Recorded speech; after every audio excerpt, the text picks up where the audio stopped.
Today's lesson is narration change. Narration change কাকে বলে আগে আমাদের জানতে হবে।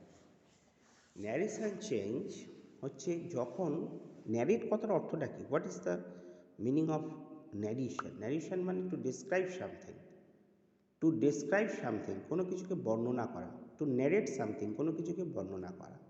তাহলে যার মাধ্যমে, যে সেন্টেন্সের মাধ্যমে আমরা কিছু বর্ণনা করি, হ্যাঁ, যার মাধ্যমে আমরা কিছু বর্ণনা করি যে সেন্টেন্সের মাধ্যমে, সেটাই হচ্ছে ন্যারেশন, ন্যারেট করা, টু ন্যারেট সামথিং কোনো কিছু বর্ণনা করা। এবার চেঞ্জ কেন হয় না, এর মধ্যে দুটো উক্তি আছে, প্রত্যক্ষ উক্তি, পরোক্ষ উক্তি, মানে ডাইরেক্ট, ইনডাইরেক্ট। তাহলে আমাকে ডাইরেক্ট থেকে ইনডাইরেক্ট করতে হতে পারে, অথবা ইনডাইরেক্ট থেকে ডাইরেক্ট করতে হতে পারে। তাহলে ন্যারেশন চেঞ্জে যেটা আমরা আমাদের আগে শিখতে হবে যে উক্তির পরিবর্তন। তাহলে উক্তির পরিবর্তন, ন্যারেশন চেঞ্জ, উক্তির পরিবর্তন। আমাদের স্পিচ যেটা আমরা বলি, স্পিচ হচ্ছে মেনলি দু প্রকার। একটা হচ্ছে ডাইরেক্ট স্পিচ, একটা ইনডাইরেক্ট স্পিচ।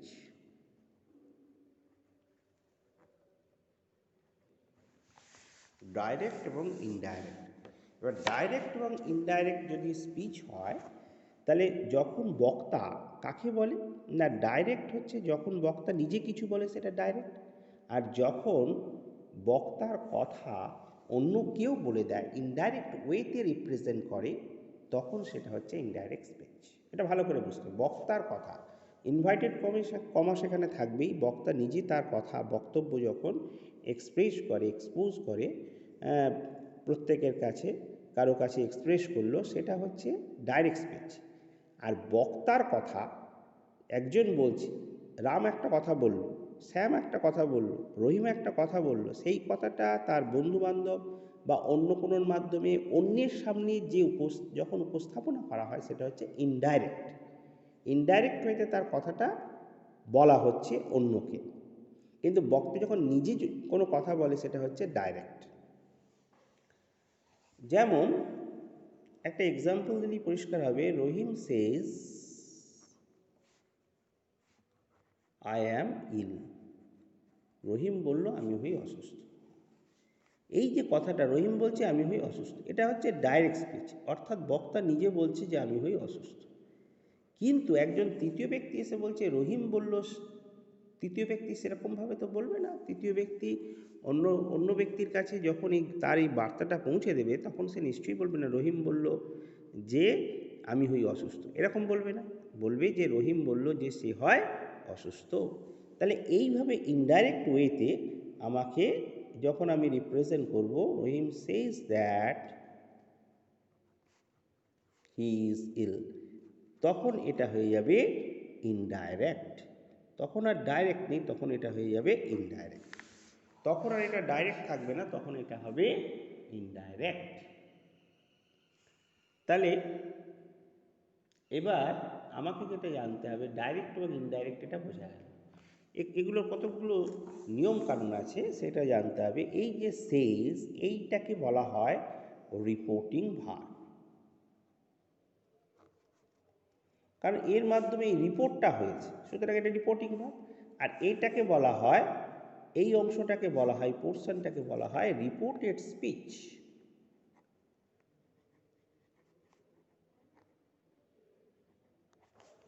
এটাকে বলা হয় রিপোর্টেড স্পিচ, এটা রিপোর্টিং ভার্ব।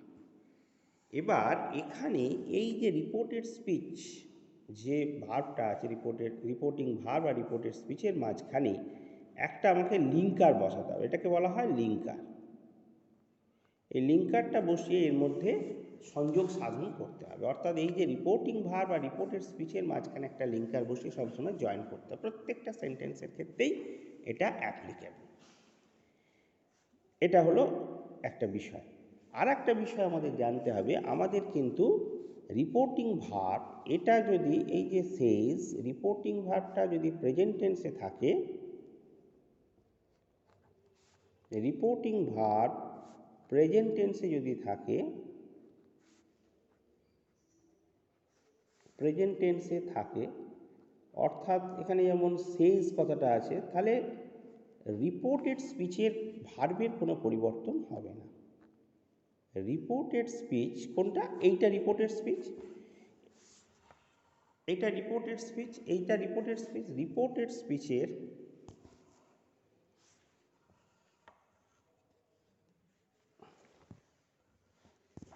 রিপোর্টেড স্পিচের ভার্বের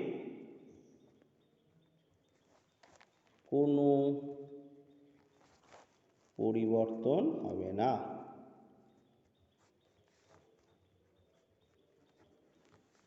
তাহলে রিপোর্টিং ভার্বের রিপোর্টিং ভার্বটা যদি প্রেজেন্ট টেন্সে থাকে, ঠিক আছে, সেইজ, তাহলে রিপোর্টেড স্পিচের ভার্বের কোনো পরিবর্তন হবে না। এটা প্রেজেন্ট থাকলে প্রেজেন্টই হয়ে যাবে। তাহলে প্রেজেন্ট টেন্সে থাকলে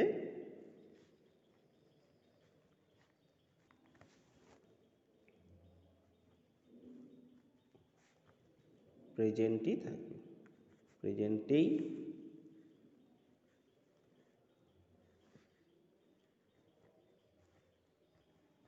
ঠিক আছে। এটা প্রেজেন্টে থাকলে, প্রেজেন্ট টেন্সে থাকলে প্রেজেন্টে থাকবে, কোনো পরিবর্তন হবে না। কিন্তু রিপোর্টিং ভার্ব যদি পাস্ট টেন্সে থাকে, এই একটা এক্সাম্পল দিয়ে দিই। যেমন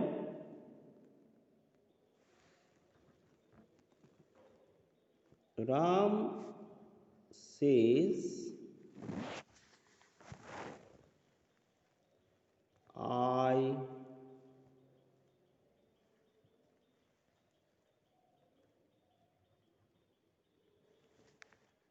I call you every day. Ram বলল, Ram says I call you every day, আমি প্রত্যহ তোমাকে ডাকি, I call you every day। তাহলে আমি এখানে, যেহেতু এখানে রিপোর্টিং ভার্বটা প্রেজেন্ট টেন্সে আছে, রাম সেজ দ্যাট, লিঙ্কার ব্যবহৃত হবে, আইটা হি হয়ে যাবে। দেখো ইনডাইরেক্টে আইটা হি হবে, হি হচ্ছে তাহলে থার্ড পার্সন সিঙ্গুলার নাম্বার, প্রোনাউনটা থার্ড পার্সন সিঙ্গুলার নাম্বার, ভার্বের সঙ্গে এস বা ইএস যুক্ত হবে, এখানে এস যুক্ত হবে। তাহলে অ্যাকচুয়ালি এখানে উচ্চ আছে Ram says to me, he calls me, করে দিতে পারো এভরিডে, সে প্রত্যহ আমাকে ডাকে। Ram says I call you every day, Ram says that he calls me everyday, মানে সেজ টু মি এখানে উজ্জ আছে, ঠিক আছে। তাহলে হি কলস মি এভরিডে, প্রত্যহ আমাকে ডাকে। তাহলে এখানে রিপোর্টিং ভার্বটা প্রেজেন্ট টেন্সে থাকায় রিপোর্টেড স্পিচের ভার্বটাও প্রেজেন্ট হবে। আবার কিন্তু রিপোর্টেড স্পিচটা যদি পাস্ট টেন্সে থাকে, রিপোর্টিং ভার্ব যদি পাস্ট টেন্সে থাকে,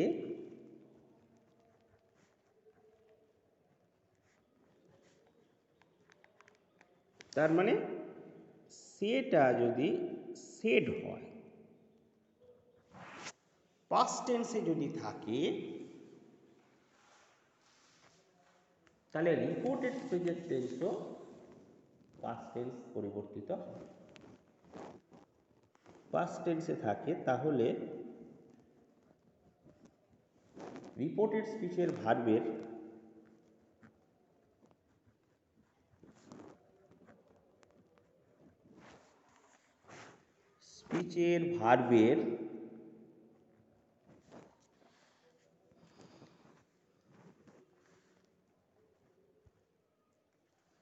রিপোর্টেড স্পিচের ভার্বের ভার্ব ও পাস্ট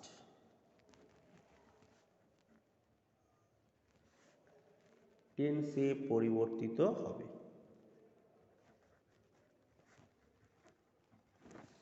ঠিক আছে, যেমন হি সেড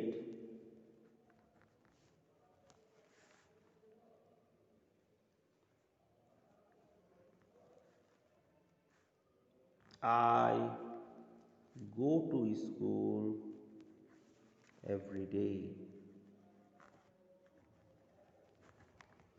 সে বলেছিল I go to school every day, আমি প্রত্যেক স্কুলে যাই। এটার আনসার কি হবে? He said that.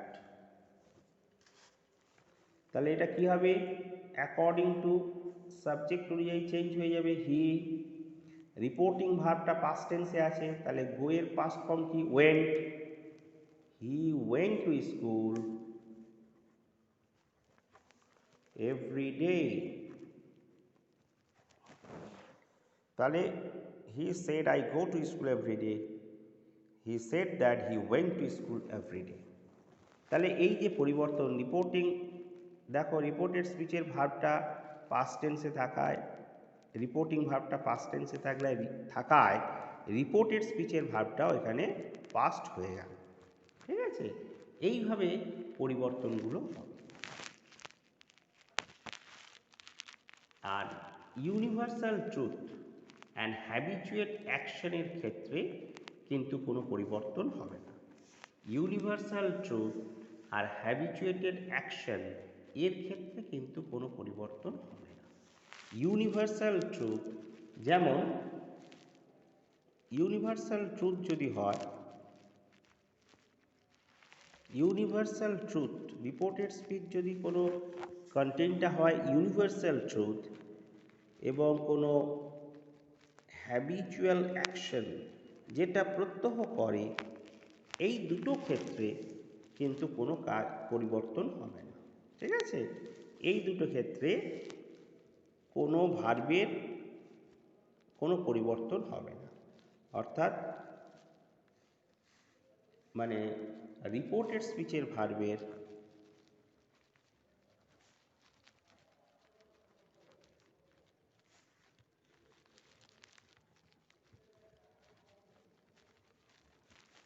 কোনো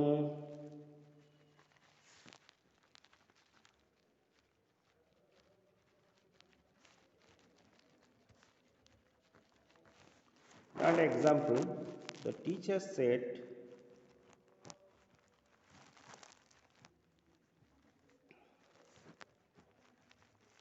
the earth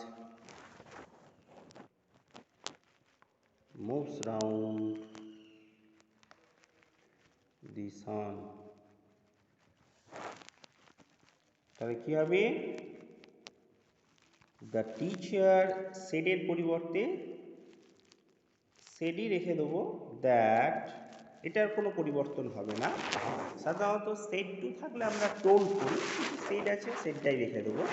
the teacher said that the earth, এটা ইউনিভার্সাল ট্রুথ, এখানে মুভসের জন্য মুভড হবে না কোনো মতেই, যেহেতু এটা universal truth. The earth moves round the sun, তাহলে এখানে কোনো পরিবর্তন হবে না, ভার্বের কোনো রকম পরিবর্তন নেই। হ্যাবিচুয়াল অ্যাকশন, আমি প্রত্যহ নদীতে স্নান করি, হ্যাঁ, I bath in the pond, আমি পুকুরে স্নান করি, I bath in the pond every day, I bath in the river every day, he baths in the river every day. ওই এইরকম, ওটা কিন্তু কখনোই পাস্ট ফর্ম হবে না, ওটা প্রেজেন্ট ফর্মই থাকবে। তাহলে আশা করি যে ন্যারেশনের যে বেসিক জিনিসটা, যে স্পিচ করকম কীভাবে সেটা পরিবর্তিত হয়, আর গোটা তিনেক রুল আমি বললাম, আমি পার্ট পার্ট করে ন্যারেশনের ওপর বিভিন্ন ভিডিও দিতে থাকবো। তোমরা ওয়াচ করো ভিউয়ার্স, তোমরা ভালো করে ওয়াচ করবে, বোঝার চেষ্টা করবে। আশা করি তোমাদের ন্যারেশনের কোনো প্রবলেম থাকবে না। এই বলে আমি শেষ করলাম।